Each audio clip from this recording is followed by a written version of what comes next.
இன்னைக்கு பல பேர் புதுசா கட்சி தொடங்குறாங்க, வரட்டும், வேணாம்னு சொல்லல.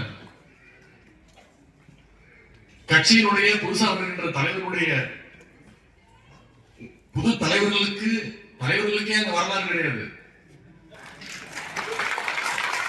கட்சிக்கு வந்து தலைவருக்கே வரலாறு கிடையாது. ஆனா ஒரு இயக்கத்துடைய தொண்டனுக்கு எவ்வளவு பெரிய வரலாறு இன்னைக்கு மாலை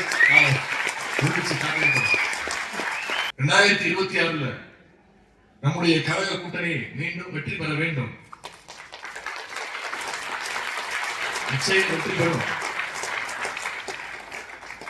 நம்முடைய கழகம் 7வது முறையாக நிச்சயம் ஆட்சி அமைக்கும். நம்முடைய தலைவர் தொடர்ந்து 2வது முறையாக நிச்சயமாக முதலமைச்சர் நாற்காலியில் உட்கார வைப்பார். நம்முடைய வெற்றி கிடைக்கும். அதற்காக அடுத்த 4 மாதங்களும் நாம் அனைவரும் தொடர்ந்து பாடுபட வேண்டும்.